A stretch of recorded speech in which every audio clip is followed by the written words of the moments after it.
This episode of the Sloopcast is brought to you by the Mad Canadian Barbecue Company. Mad Canadian Barbecue Company is an Ohio-based company where they usually say, our seasonings will take your barbecue from good to great. Had myself some Kerry's steak over the past week here. Put it on some burgers. Turned out so well. Another good season to go on burgers since we are getting close to July 4th here. Snoring heat. The smoked is another good one, or if you want something with a little more kick, if you're making some chicken, I recommend the Four Horsemen. Check out some other great ones at the Mad Canadian Barbecue at the madcanadianbarbecue.com website. Be sure to use the promo code SloopCast10 at checkout for 10% off. Mad Canadian Barbecue Company, where they have your butt covered. This episode of the Sloopcast also brought to you by Wolf's Ridge Brewing. One of the best breweries in the entire state of Ohio is now delivering to all of the major markets in Ohio. Before, you basically had to come to Columbus to get a can of Wolf's Ridge or a bottle of Wolf's Ridge. No longer. You can get delivered to your door some of the best beer you can find anywhere. Major markets including Cincinnati, Sunday, Cleveland, Monday, Dayton, Wednesday, Akron, Canton, Toledo? I almost combined Findlay and Toledo into Toledo. To Toledo. I'm going to try that one again. Akron, Canton, Findlay, Toledo on Thursdays. You can get delivered to your door Wolf's Ridge Brewing beers, including their standard core lineup of Daybreak, Pack IPA, Heartlandia, and a brand new selection of, I'm going to say, late summer lineup. The seasonals have all completely changed. My notes are terrible. I'm going to give you a better indicate. My notes are no longer good, you guys. But I'm going to read it straight from the website here in the next ad break to let you know what some of the new great seasonals are. You can, of course, you can find out for yourselves at wolfsridgebrewing.com. That is wolfsridgebrewing.com. Get me home before I lose my mind. I need some space to let my tape unwind. Oh, oh, oh, oh, oh, oh, oh,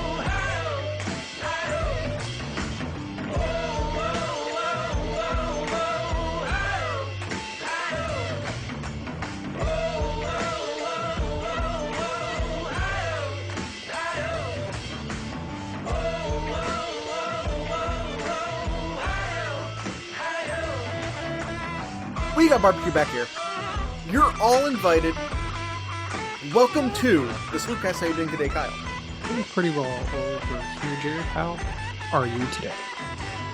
I'm doing just fine. I am doing just fine. We by the way, this is our first episode over on the new Spreaker account, which is where all of the Buckeye Scoop people are doing it, so we're all sort of consolidating into one thing over at the Spreaker. If you had to go somewhere else, somewhere abnormal to listen to this episode because maybe it didn't update in your feed or something along those lines, please let us know. We think we have it all handled. We think we have everything taken care of to make sure that this pops into your phone and pops to wherever you think it's supposed to be popping to. We think we have that all handled. If we are wrong, if it is not showing up where you want it or expect it to be showing up, please let us know so we can fix that, because it absolutely should be. You shouldn't have to resubscribe. You shouldn't have to do any of that stuff. Please just let us know. And also, there's going to be some Spreaker-based ads pop into the show as well. So, couple changes in the Sloopcast stuff, just to keep everyone up to date. All right, Kyle, that's enough business. I'm tired of talking about business. Is it time to talk about football? I think we can combine the two. It is back to business for the football team. Oh, boom! Nailed it. Kyle nailed it. Players returning back to the Woody Hayes Athletic Center this past week. And you know what, Jared? It feels right. It does just feel right. feels right. I mean, it's not seeing the players come in, everybody getting up nice and early to take quick pictures and videos of players coming in. It's starting to feel somewhat normal. It's starting to get normalized. Yeah, somewhat. Somewhat, yes. Yeah, I mean, the players are only allowed in at a small handful at a time. They basically were given lunch to go because they're not currently eating at the facility. We hear tell, and none of the media folk were actually allowed in the WHAC, but we hear tell that large portions of it are still closed off. And Kyle, one of the biggest pieces of news to come out of last Monday was that they are such a skeleton crew of people over at the WHAC right now that Ryan Day has to go pick up his own Chipotle. Yes, I saw. He's a Chipotle type of guy. Who isn't? We know one person, Jared. Yeah, well, he likes to be a contrarian. Tell me I'm wrong. Yeah, we saw, as you mentioned, Jared, just players coming in with pretty much their lunch sack, essentially. Yeah. Coming into was it Monday's practice? Monday. Yep, Mondays. I mean, I'm sure it kept going, but that's when all the press was there taking pictures. Yep. Yeah, no, it's good just seeing players get back in. You saw a lot of excitement from players, just a lot of smiles on faces for those who weren't wearing masks and others you couldn't tell if they were or not. But I think they were all wearing masks, Kyle. Not at all. least when they came in. Not all, but the vast majority were. Well, shame on them. All right, enough of that. So Buckeyes getting back to it here. I know a lot of other universities are getting to it either at the same time or this week or the following week, but we're slowly starting to see a lot of universities football programs getting back to practice now. Yes, absolutely. Now, unfortunately, that's basically what we've got in that realm. As we said, the reporters were not allowed in. Tony and Tom were our guys over here at. I almost said the Ozone. I had to stop myself from saying the Ozone. It's Tony and Tom. It's us. It still kind of feels Ozone-ish. But no, over at the Buckeye Scoop, those were the two guys going over there for the Buckeye Scoop. But they were basically standing in a parking lot for 8 hours, screaming, yelling hi to the players and taking pictures. That's basically all it was. So we don't have a ton of information. Definitely still feeling like we were robbed out of a spring because we don't know what's happening as far as position battles. We don't know what's happening. Like, is Ohio still going to go with a 1 deep safety, or are we going to look for 2 deep? Was the 1 deep safety a luxury of having a guy like Jordan Fuller? Mm-hmm. And if they do go to a 2 deep safety as opposed to a 1 deep safety, who are those 2 deep safeties? Mm-hmm. And how's our running back situation? Injuries and all that. How is that turning out? Well, we are hearing. Here's some good news. You ready for some good news? Of course. Yeah. We are in fact hearing that Master Teague is doing well. That he is ahead of schedule. That he is, recovering well from his off-season injury. So all good on the Master Teague front. I don't know, Kyle, you got Sermon, got Teague, got Crowley. Who do you think the guy is? I think at this point you still give the nod to Teague. Yeah. We still don't know a lot about the other players here. We've seen last year what Teague can do. Yeah.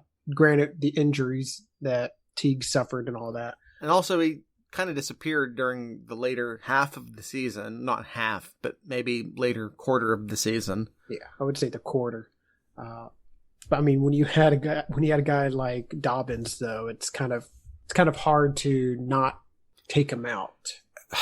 With Teague, I think my big disappointment, and again, we have another off season, and he has the opportunity to go in there and be potentially the guy, or maybe the guy A or the guy B, where he was decidedly number 2 last year. So maybe things are different, maybe things are better. But I think my biggest issue with Master Teague is that J.K. Dobbins got hurt during the playoff game against Clemson.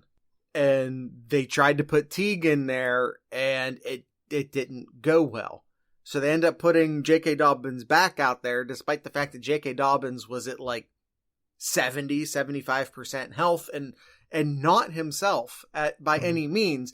And had you told me previously that a J.K. Dobbins at 75% health would still have to be out there because Master Teague wasn't getting it done, I wouldn't have believed you early on in the season because of how good Teague looked. But against Clemson level competition, he disappeared. Yep.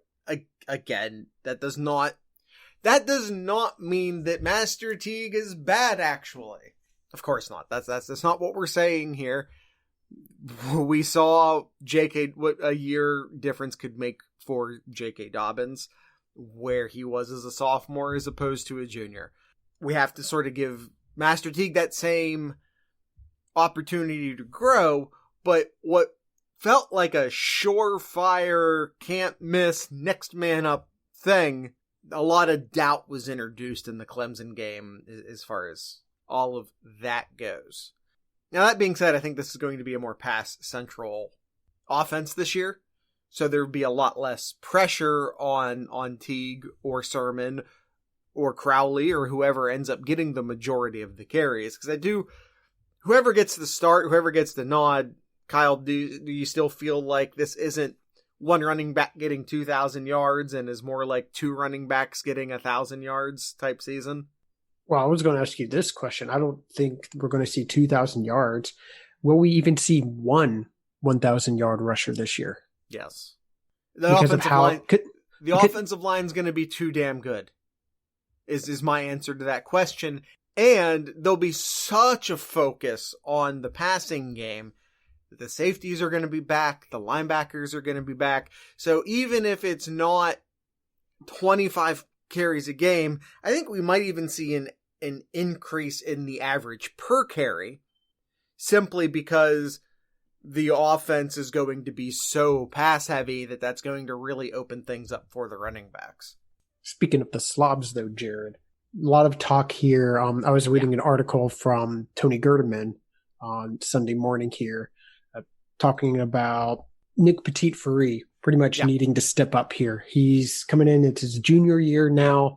It's pretty much now or never for him to really to find out if he's really all hype or bust at this point here. He's in a good position right now to get a starting position here on, I think it's the right side here. I think is what we saw here. I mean, what do you think about Nick Petit-Free?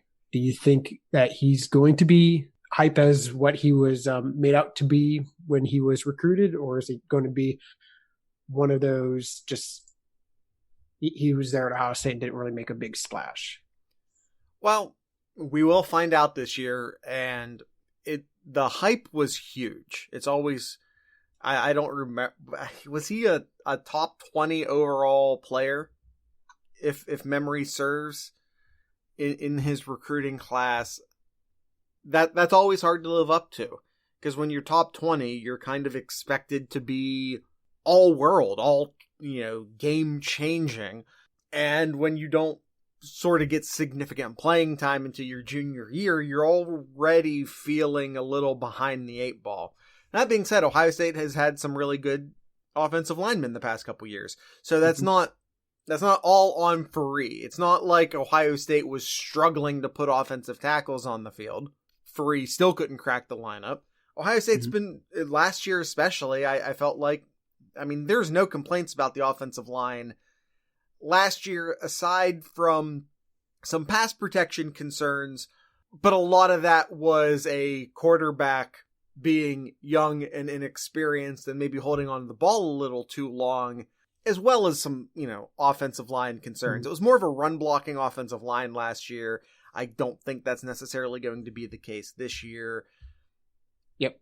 Nicholas Petit-Free for the 2018 class, Jared. Number 1 in his position. Yeah. What was the Number overall? 7 overall. Wow. That is really, really, really hard to live up to. We'll see. We'll see. I think he's going to be excellent. Would be, if you're asking me to choose, I say he's going to be excellent. Mm-hmm. All right, offensive tackles.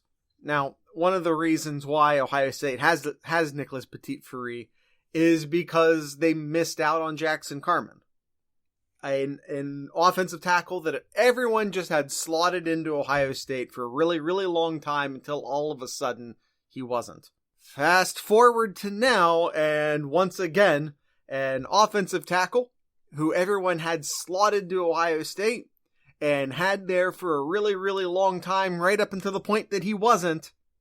We have JC Latham. JC Latham on Friday commits to Alabama. When we talked about this last week, I was still sort of saying Ohio State still has the best shot, although things are sliding. And by the time we released it, like, it had gone from tipping to tipped. Which is just, it's what happens when you record on a Sunday morning and release on a Monday morning. That's just what happens. We've come to accept it. One of the things I did say last week in regards to JC Latham, however, was that even if he picks Alabama, that Ohio State will continue to keep recruiting him hard. That is absolutely true. Ohio State is not going to give up on JC Latham. He is that good. Now, that being said, it's really, really hard to flip a kid from Bama. Really, really hard. As far as the why did JC Latham go to Alabama instead of Ohio State? Kyle, what do we always say in regards to, let's say, defensive linemen recruiting and coming to Ohio State? You should come to Ohio State. But why? Why? If you're, let's say, JT Tuimoloau, how close did I get on that? Close enough. Okay. Close. Why would you come to Ohio State? Why would you, what's your pitch to an elite defensive end coming to Ohio State? I would just look back at all of the draft picks Mm-hmm. of The coach. the past few years. And why? Because of the coaches. What's that? Because of the coaches. Well, and specifically, Larry Johnson Sr. His track record even precedes Ohio State. If you look at all the defensive linemen he put into the NFL at Penn State, he's an elite recruiter, and he's an elite developer of defensive line talent. Now let's take all of that reasoning as to why a defensive end should absolutely come to Ohio State. And let's transfer all of that over to Alabama and Kyle Flood. Fact of the matter is that Kyle Flood, who is the offensive line coach at Alabama, is the Larry Johnson of offensive line. That's, aside from other stuff. Had COVID not happened, maybe JC Latham still comes to Ohio State. He visits. His family situation is different because he would be down in Florida. Who he is around and who is influencing him could have changed because he would have been down in Florida, but because of COVID, he doesn't get to take those visits. He's in Chicago with his mom. Things change. Had COVID not happened, does JC Latham come to Ohio State? Maybe. Maybe not. But maybe. Let's say yes. But the fact of the matter is that Kyle Flood, the offensive line coach at Alabama, is that good. Both from a recruiting standpoint and from a developmental standpoint. And you do potentially have to start asking yourself after another big offensive line miss, where is Ohio State and where is Coach Stud on the list of elite recruiters and elite developer of talent in the offensive line world? And if the bar is elite, which at Ohio State, that's what we expect, he's not reaching it. It's not to say that he's bad and he should be fired. I'm not saying that. I mean, we just got done talking about how great the offensive line was last year and how great the offensive line is going to be this year. So I'm not saying that, but I am saying that Kyle Flood is just that next step above. Yep. That is what I'm saying. All right, now we move on here. I mean, as you said already, Jared, JC Latham isn't going to go away from Ohio State's mirror. We're still going to push hard. We still got 6 more months until the December letter of intent, because I still consider February still are. the official national signing day is still yes. in February per Kyle. Yes. It's a lie. That's a lie, Kyle. You know that, right? I know. I want it not to be in my true mind too. But still got another 6 months still. Anything can still happen. I mean, look what 24 hours Right. changed in terms of the recruiting process went. So anything can happen. So with that in mind, though, who else is Ohio State kind of going after to, I don't want to say replace, No, you can say it. but having to move on from JC Latham? Who else does Ohio State looking at here? Currently right now they have 2 linemen. Right now they have Donovan Jackson, best guard in this recruiting class. Yep. 11th nationally. And then also have Ben Chrisman, the lineman out in Richfield, Ohio, who is 173rd nationally, 20th best tackle. Well, almost top 100 overall, if you look at the composite. Yes, you are right. Yes. They're great. Like, don't take any of what I'm about to say as a diminishing of Chrisman or Jackson. It's just that Ohio State is looking for 4 this cycle, and they are 2. Basically, I think we are looking at 2 interior offensive linemen and 2 tackles, with JC Latham trending away, and with Jagger Burton, well, not just trending away, JC Latham committed elsewhere, and Jagger Burton does seem to be trending away. So what does Ohio State do? Now, first and foremost, your number 1 target to replace JC Latham is JC Latham. That's your number 1 target. It's just not giving up on JC Latham and going for that flip. How likely is that flip? Well, I have a new top 10 and JC Latham isn't on it, if that tells you anything. In other words, not very. Jagger Burton trending away from Ohio State. He is back in the top 5, although in all honesty, the top 6. Now, in all honesty, he's back in the top 6 largely just because Latham isn't anymore. And also, for that matter, because Hudson Wolf isn't anymore either. I'm not going to spend a ton of time on that. Hudson Wolf was leaning Ohio State. Now he's leaning Tennessee. Again, COVID, is that all of it? No, that's not all of it. But you're seeing more and more players stick closer to home because comfort is a huge deal in recruiting. And when you can't go to a campus and visit a campus, it's hard to feel comfortable moving even just 2 states away. I'm not going to spend a ton of time on Hudson Wolf today. We're talking offensive line today.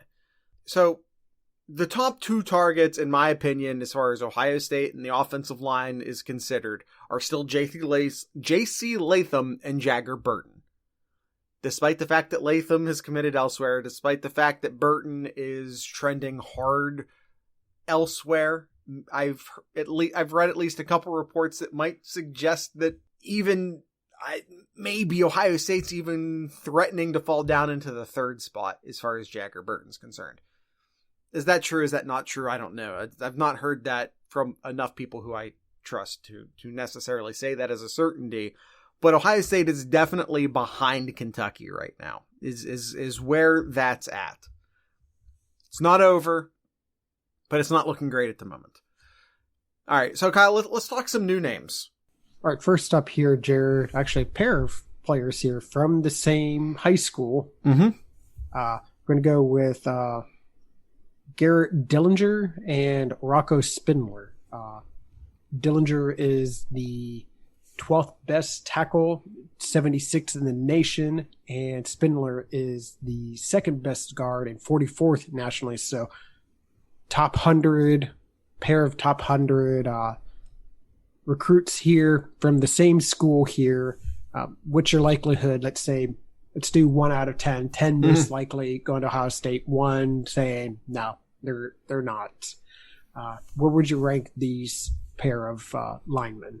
Well, as far as Dellinger goes, can I use a 0? Okay. You said 1 to 10. I'd like to incorporate 0. Okay. Yeah. Trending hard to LSU. I'll give it a 1. I think that, and I say this as a potential, like, down the road late flip. Because he has a commitment date right now of, it's like about a week out. About a week out, and when that commitment date hits, he's going to pick LSU. So let me just say that. June 24th, on June 24th, he's going to commit to LSU. Period. Now, if maybe something happens where he says, guys, I'm canceling the commitment date. I'm pushing it back. Then we can start talking about Garrett Dellinger. Or if LSU has a terrible season, and by the way, I think LSU was all Joe Burrow. I don't have a ton of faith in that program as a whole. If LSU completely falls apart this year, and maybe the recruiting class starts to fall apart, maybe Ohio State can get back in there with Garrett Dellinger. But unless one of those two things happen, just don't hold out any hope for Dellinger.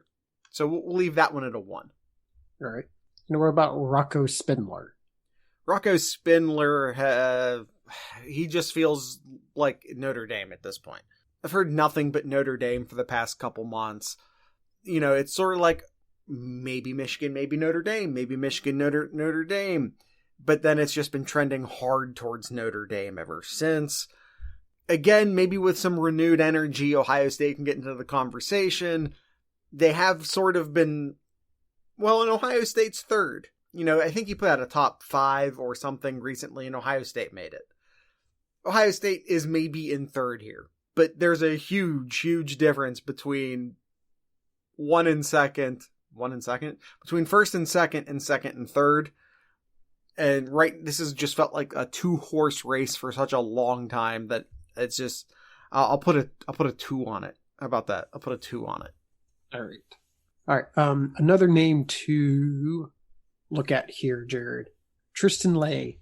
He is a tackle out of Virginia, currently 13th ranked recruit, third best tackle so far from what we're seeing here. Though it's heavy trend to Clemson right now, though. Mm-hmm. But what would you say for Ohio State's shot here? 1. It's too late in the process to be getting in on a top 15 guy who's already just big on Clemson. It's too late. All right. Last one here, which is really interesting one here. Nolan Rucci. I think that's how you say it. We don't know. The tackle out of the really tall tackle. He's 6'8" here. Almost 300 pounds already going into his senior year. Out of Pennsylvania, top 15 recruit out of Pennsylvania. And Cristobal's have been really mixed here. Looks like Penn State, Wisconsin, and Clemson are all contenders here. Now, do you think that Ohio State might have a shot here just because there's so many players in here, or is this another too late for Ohio State to get in? It's ultimately too late. Same thing with Leigh. Like, the only difference between the two is that one appears to be heavily towards Clemson and the other one appears to be sort of juggling some other, a few options, but maybe more like Rocco in this case, where he has these options and these options are really good options. In this case, it's Penn State and Wisconsin, but it's just not too high profile of a player to be coming in this late on. Now, that being said, if we go back to the Jackson Carman NPF situation from a few years ago, NPF was a guy that Ohio State came in on really late and no one saw that coming. Could something like that happen again here? I don't see it. I'm sorry, I don't see it. But then again, I wouldn't have seen NPF coming either, so. Mm-hmm. All right. What's your pick then? If Ohio State would have any shot, let's stay in the top let's say top 300 here. 300 nationally. Who's your pick here? Who Ohio State most likely would be able to pick up? So at the guard position, I'm sticking with Jagger Burton. I still feel like Jagger Burton is the most likely of all of the guards in the country to commit to Ohio State. So I'm sticking Jagger Burton for now, although, like I said, the trend is bad. I acknowledge the trend is bad, but if I had to pick one name, that's the one name I feel best about. On the offensive tackle side, however, going to introduce a new name into the mix with Rayshawn Benny. Oak Park, Michigan, top 200 nationally, top 20 offensive tackle. Is it a drop off from a top 10 player? Sure. But most players are. Rayshawn Benny is not someone who's going to come in and compete right away. Gonna have to put some weight on that frame. Gonna need a little bit of development, but he's still a 4-star player for Pete's sake. And Ohio State does not need offensive tackle help right away. I guess the point I'm trying to make here is that you don't, of course you want a guy like Latham, but don't, if Ohio State ends up getting Rayshawn Benny instead, that you shouldn't feel bad about it. I still think he has the potential to be a really good player at Ohio State. And right now, on the offensive tackle front, I feel like that's our most likely case to join the class. Again, as an offensive tackle, the most likely. All right, Kyle. Right. Anything else about the slobs here? I have 4 other names. But before we talk about 4 other names, I think we should talk to our sponsors first. Yes, absolutely. If you're a slob yourself, yeah.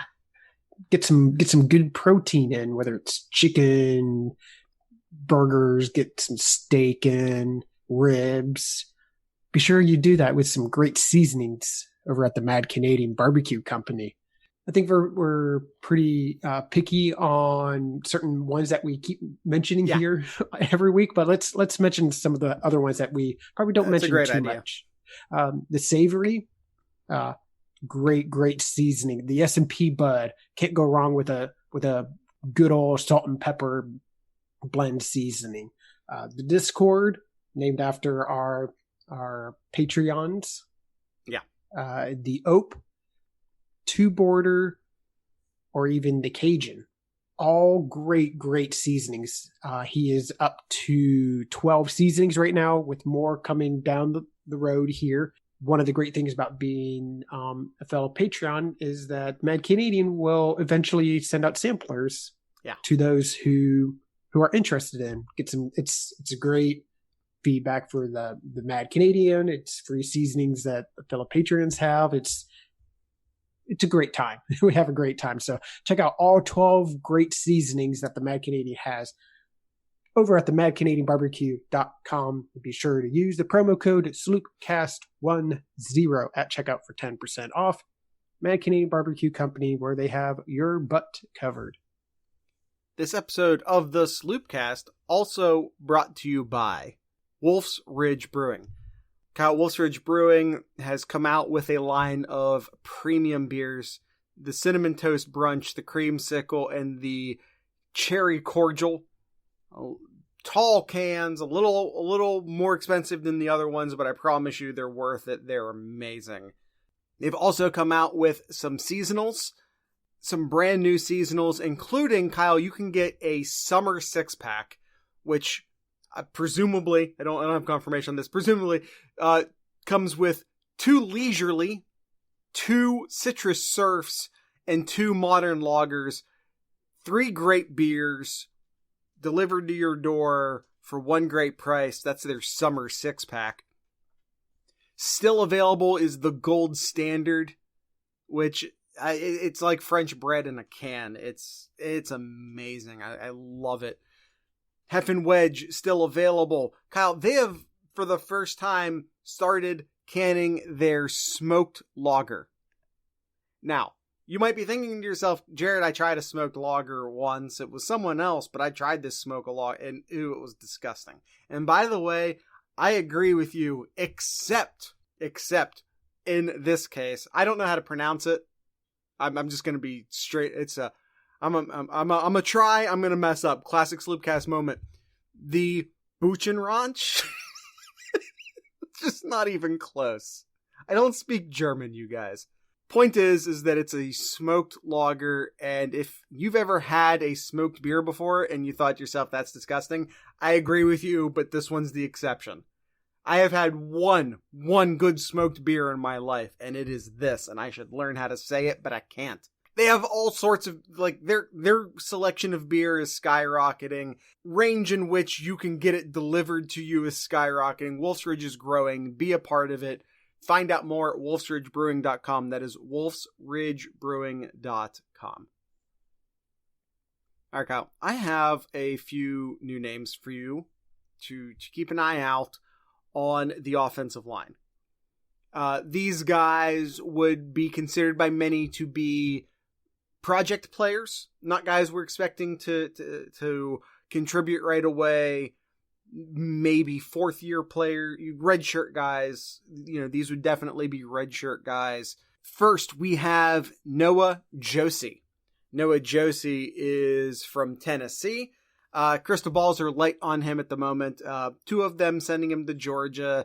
Not a high level of confidence. No lead experts chiming in yet. But he's a 4-star player. Of the names I'm about to give you, probably a cut above the rest, but not necessarily by a ton, but still a cut above. But it just doesn't. This one, the reason maybe I include him in this batch is because it just doesn't feel super likely. But a name absolutely to introduce at this time would be Noah Josie. Terrence Rankle. He's currently committed to the Pitt Panthers, but he is from Massillon, Ohio. If Ohio State's looking to add an additional offensive tackle, or maybe if things continue to be bad with Latham and don't work out with Benny, I could absolutely see Terrence Rankle come into the mix. Or maybe if Ohio State decides that they want a third offensive tackle, I think Rankle would be a name that they reach out to right away. Then we have Thomas, I'm going to go Remack, I believe is how we would pronounce that. He is from Brunswick, Ohio, currently committed to West Virginia.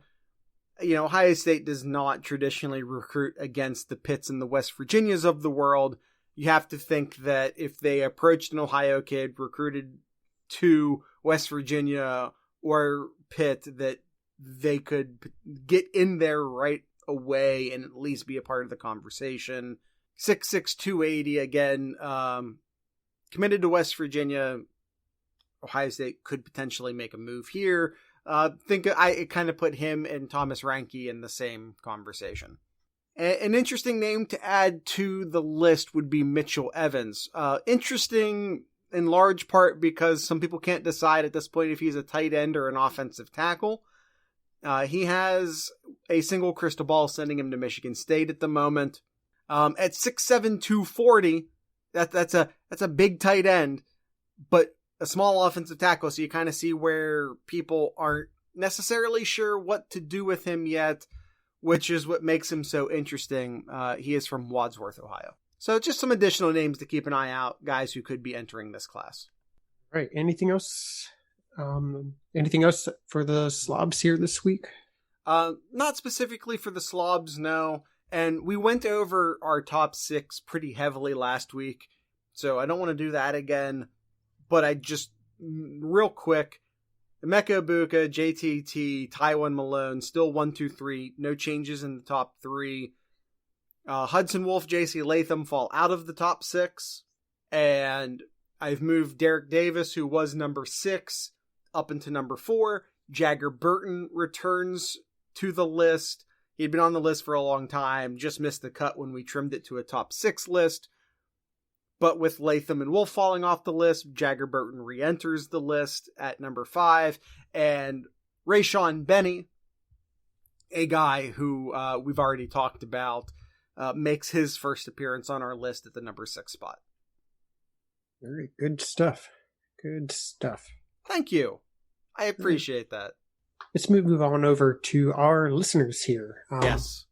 By using the hashtag AskSloopcast, we will go ahead and answer your questions, whether you go ahead and send it to us through our Discord if you're a Patreon, or through Twitter, or by email. You can email us at sloopcast@gmail.com. All right, first one here, Jared. Yes. Suncard asks us, do you guys want to power rank the SEC in the Big Ten? No. Okay. You asked the question, do I want to? No, I do not. Not this late in the episode, and not without considerable research, especially on the SEC side. Kyle, how about this? Just the Big Ten. Let's do a top 3 from each division. Can you do that off the top of your head? Maybe. Okay. East, I think, should be pretty easy. 1, Ohio State. 2, Penn State. 3? Ooh, maybe 3 is a conversation. Do you agree, Ohio State, Penn State 1 and 2? Yes. Okay. 3 could be a conversation. Michigan obviously feels like the team that belongs there. But I'm a fan of what's happening at Maryland so far, and maybe that's not a 2020 conversation. Maybe that's a 2021 conversation. As far as Maryland goes, I think a lot, or maybe that entirely, not even a lot, almost entirely has to do with how good is younger Tua? How good is the little Tua? Yep. Because if he shows up and is really good... Or is it going to be like Maryland last year, where they just start off red hot, scoring 60+ points in 3 straight games, and then just plummet after that? Yeah. So I think right now, it is Ohio State, Penn State, then Michigan. Yeah. But don't sleep on Maryland. I agree with that sentiment wholeheartedly. I think that's a perfect summation. All right. Oh, the West, Jared. The West. Big Northwest. 1A, 1B. 1A, 1B. And we can maybe have a conversation which one is which, but it's Wisconsin and Minnesota. I think those two are a clear cut above the rest, in my opinion. Kyle is thinking. I don't know. He's not co-signing what I'm saying. I'm not co-signing because I know you like to row the boat.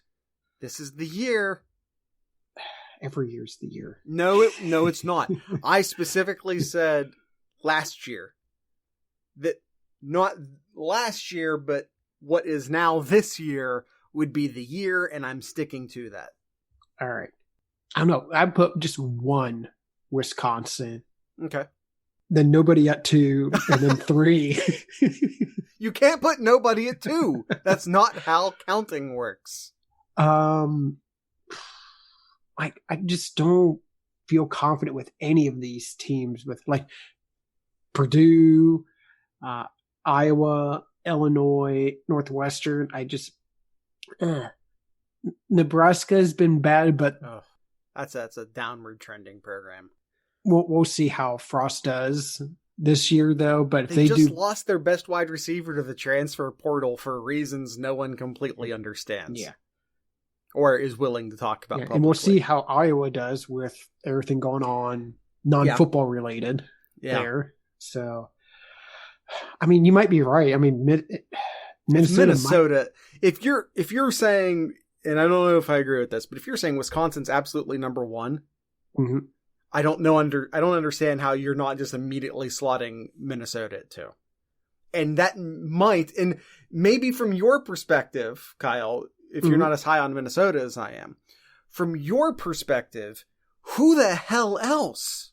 Even if you think Wisconsin's a cut above, after Minnesota, there's a drop.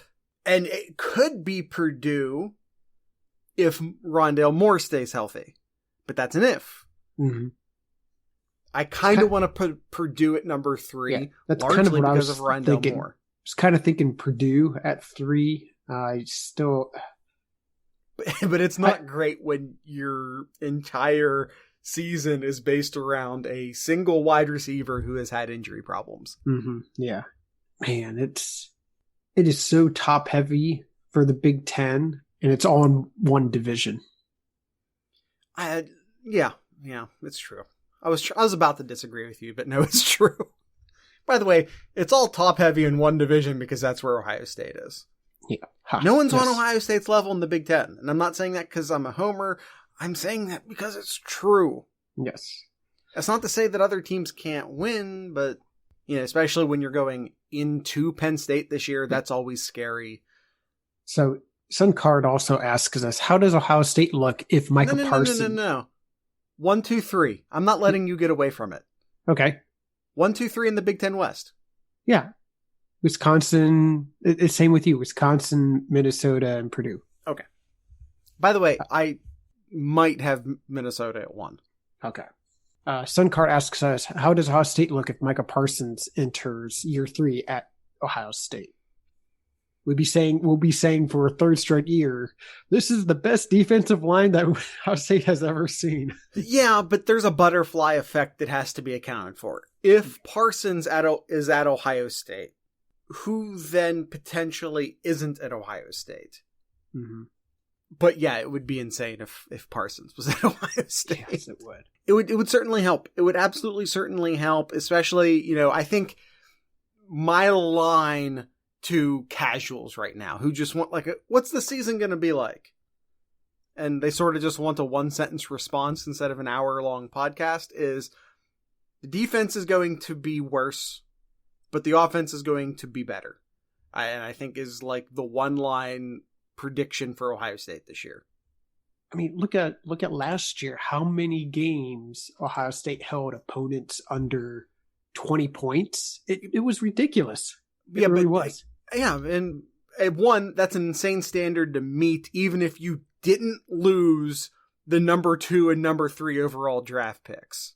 Even if those guys were still on the team, that's still a crazy standard to return to. Yeah. So the defense is going to be worse this year. Everyone just start to get comfortable with that. The defense is not going to be as good this year. You don't lose Jeffrey Okudah and Chase Young and then just come back from that normal. No. So the defense is going to be worse this year. Everyone just get comfortable with that thought. And maybe that would be at least lesser of a case if Parsons was on this team to answer Suncard's question. Mm-hmm. Kyle, how much, this is from the Mad Canadian, shock, I know. How much, I believe he's missing a word here, I'm going to add it for him. What is too much to pay for beef, specifically ground beef? Well, prices have been going up a lot. Yeah. It's all too much right now. That's why I've been eating mostly chicken. Even that's up, but not as bad. Mm-hmm. Yeah, chicken hasn't been too bad, but yeah, I'd say if you start getting over $7 a pound.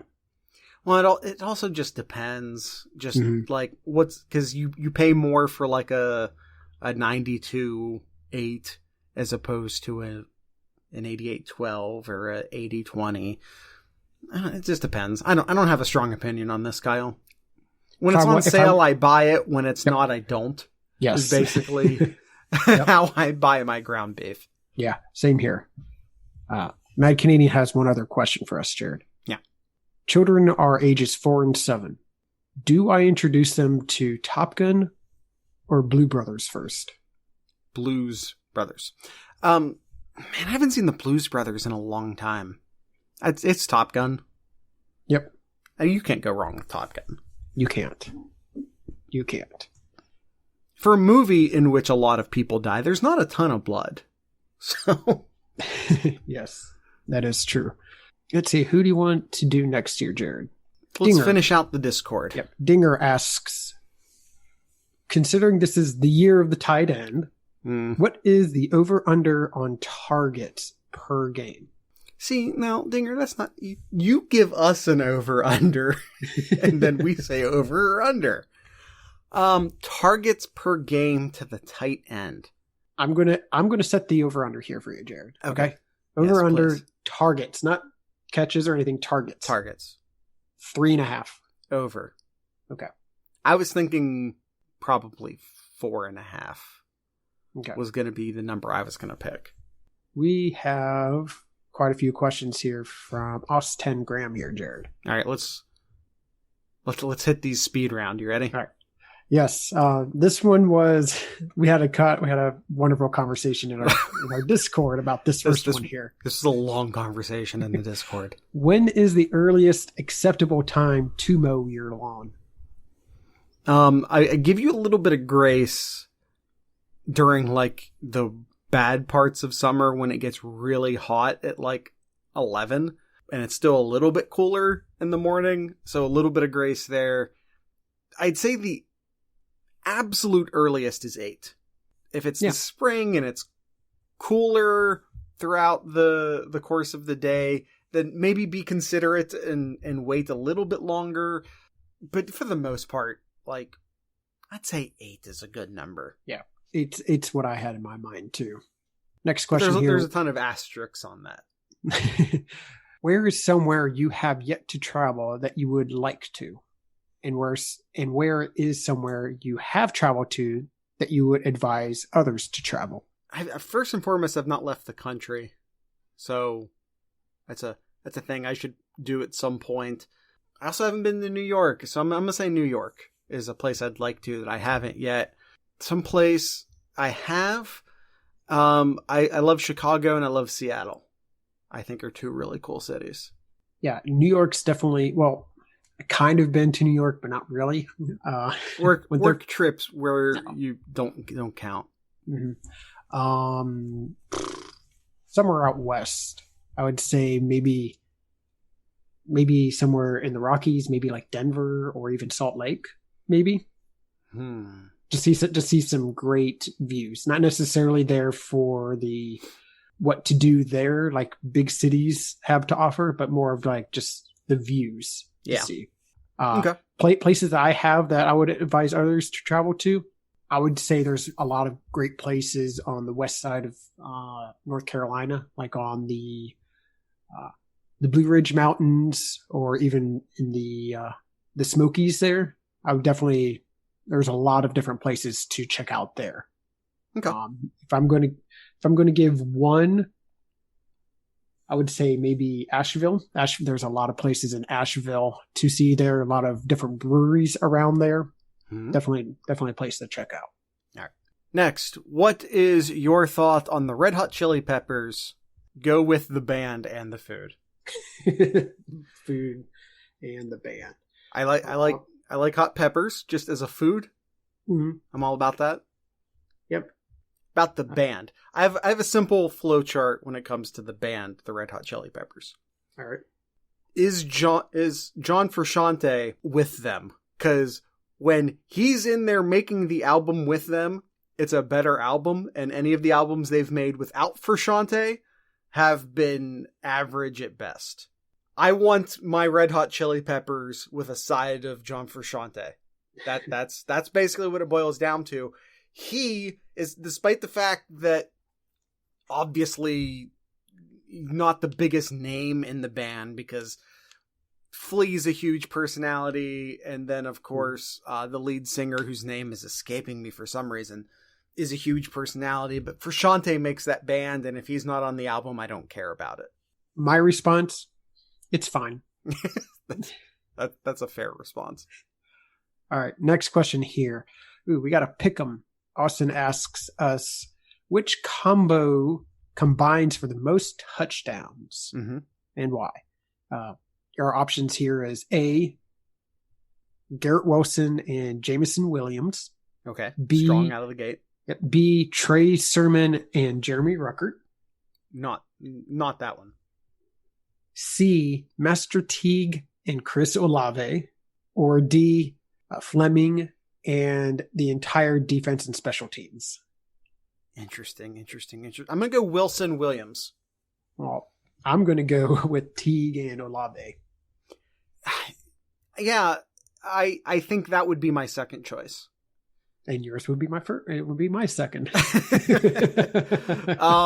Teague and Olave. When it comes to the running backs, like I just don't know who's going to be getting how many carries. That is such a huge question mark in my head. But Garrett Wilson's going to be your slot receiver for 90% of your competitive snaps. Yeah. And Jamison Williams, I think, will be your outside receiver for maybe not 90, but the vast majority of your competitive snaps. Those two guys are going to be on the field more than Olave, or no, excuse me, not Olave, Sermon and Teauge. I think it just makes it more likely. And then just on top of it, that I think this is going to be a pass heavy offense this year. Mm-hmm. Gotcha. All right. Last question here, Jared. Put yourself in Gene Smith's shoes, the athletic director at Ohio State. How would you ideally want to go about the Oregon game situation? Would you want to move it to Columbus? Would you be okay playing in an empty stadium or less capacity? And what's your ideal realistic solution?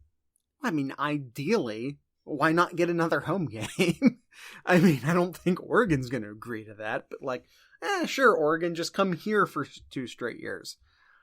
Now, if that comes with the caveat of swapping the home games, then I don't think he wants that.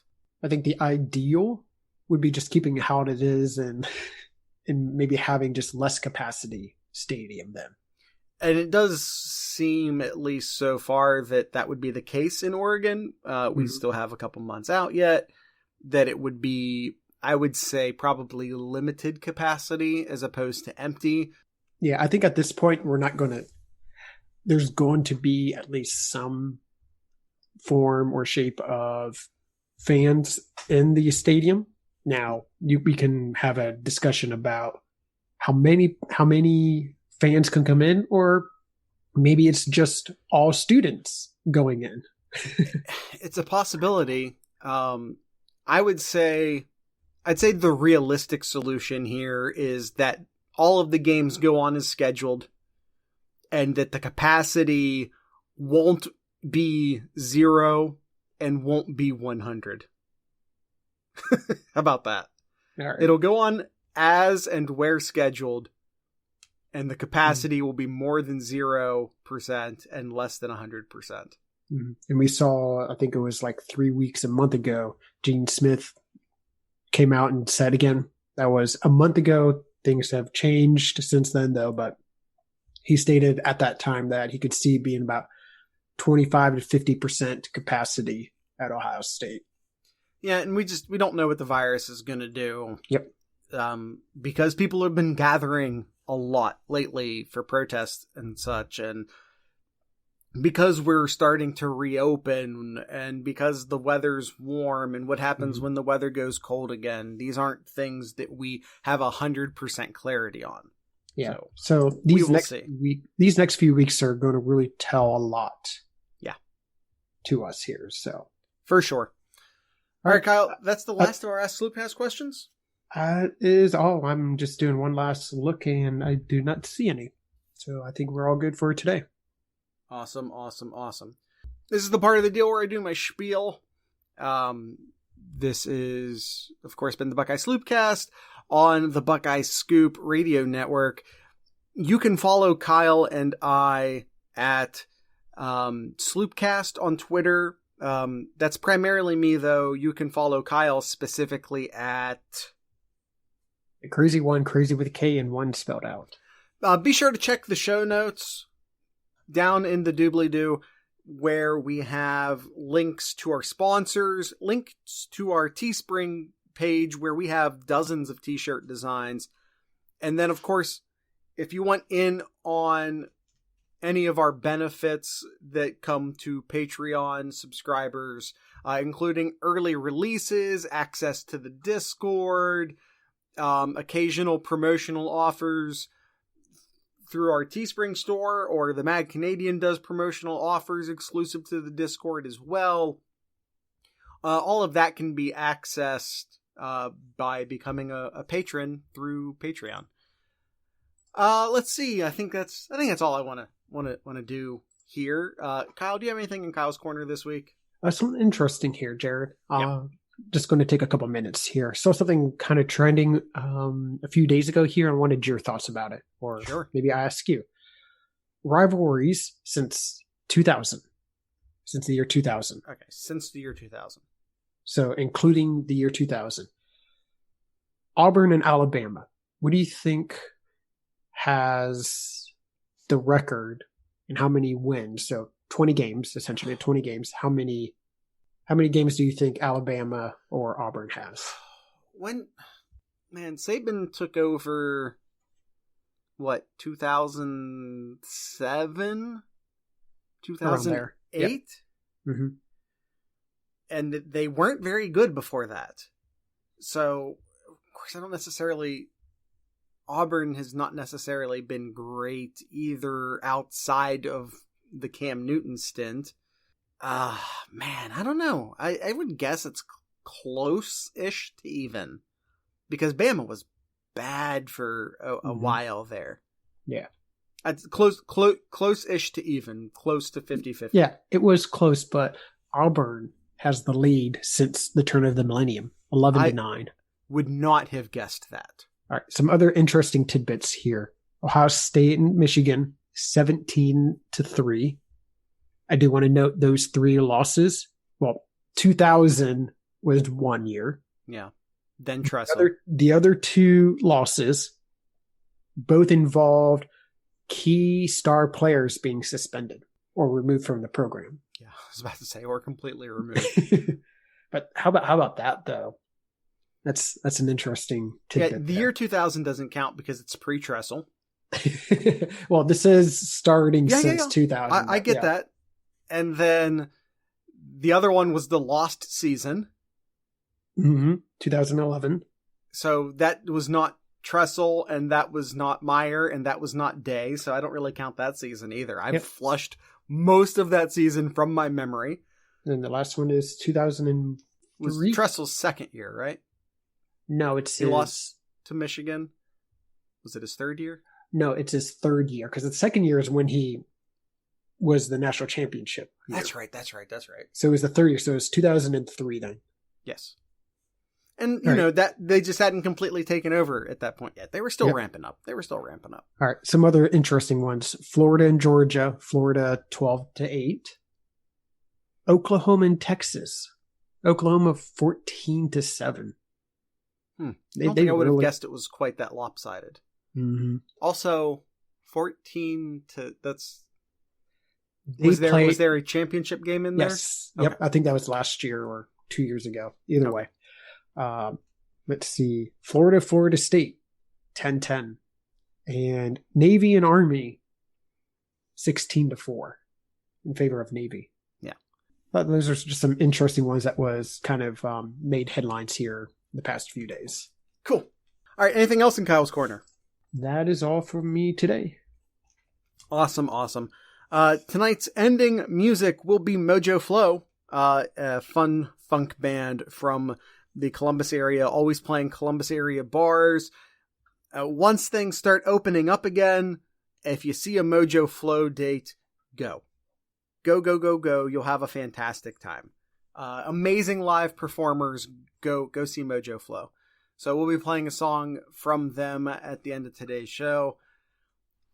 And with all of that being said, I'd like to encourage everyone to listen to local music, drink local beer, and of course, support your local podcasters. Once again, this is Mojoflo. I forget when I was younger, it was easy. Now I'm stressed out, always have to have the TV on. Watching memories fade to gray, unwinding slowly makes me uneasy, making me crazy. But is it fake love? If I'm lying to myself, trying to fake the way I feel, am I a stranger if I don't recognize myself, trying to fix up something real? I don't really care, I don't want to keep my head down, got nothing to share, maybe I should put my phone down. I don't really care if everybody likes me, I just want to love myself, love myself, love myself. It's hard to pay attention when my mind talks. Only wish there was a way to turn my mind off. Now the only way to sleep is with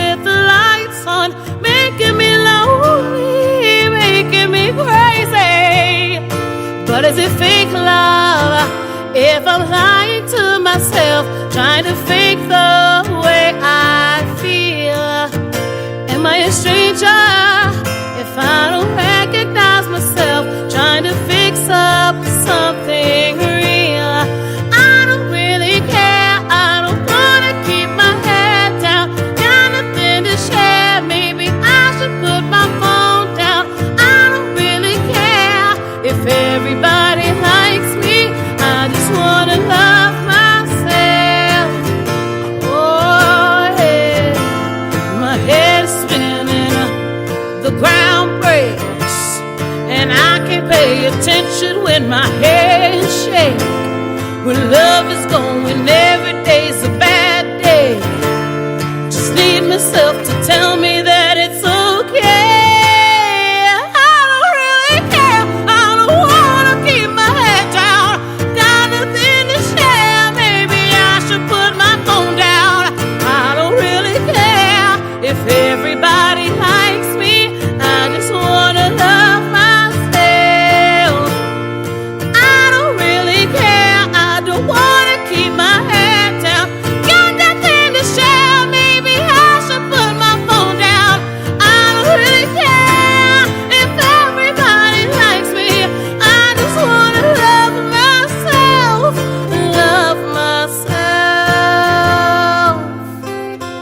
Love myself. Once again, like to thank Mojoflo for ending today's episode. I would also like to thank the Mad Canadian Barbecue Company for sponsoring today's episode. The Mad Canadian Barbecue Company is an Ohio-based company that will take your seasonings from good to great. You have the Brits blend, which is an amazing Southwest blend. We'll take your chili, take your salsa, take your nachos from, pretty good to next level. The coffee and Q is wonderful on beef. It's coffee, it's barbecue. Where on earth could you go wrong there? Sonoran Heat, an amazing all-function seasoning. I don't want to say salt. It's not that salty, but it's a great just all-purpose seasoning blend. The Cajun is a great Cajun blend. The smoked gives you a wonderful smoked flavor with a bit of spice, kind of like the Sonoran Heat. It's not super spicy. Just a bit of spice in that smoked. It doesn't require you cooking something for 12 hours. The savory is wonderful on pork. The two border is just, it's custom made for my eggs. That's how I like my eggs. On your bacon too. Put it on your bacon. Then thank me. Do that. Eat it. Then thank me. And that's just some of the wonderful, wonderful flavors and seasonings and offerings from the Mad Canadian Barbecue Company. They've got your butts covered. This episode of the Sloopcast also brought to you by Wolf's Ridge Brewing. Guys, Wolf's Ridge Brewing, I cannot talk enough about these guys. They're ramping it up. They're going next level with what they're offering and where they're offering it to. Have you ever had the Cinnamon Toast Brunch? Have you? It's amazing. It's a cream ale. It's cinnamon. It's next level. Then there's the the cherry cordial, which is do you like chocolate covered cherries? Is that a thing you're into? Well, it's that, but it's a beer. There's the creamsicle, which again, kind of like what is it? It's a creamsicle. It's a cream ale, orange flavoring, amazing, amazing stuff. Then there's the Heffen Wedge. It's a wonderful orange flavored beer. You cannot go wrong. And then there, from the Perseverance series, there's the 6 Feet, which is an American wheat, a perfect summer beer. All of this and more can be found at wolfsridgebrewing.com. That is wolfsridgebrewing.com.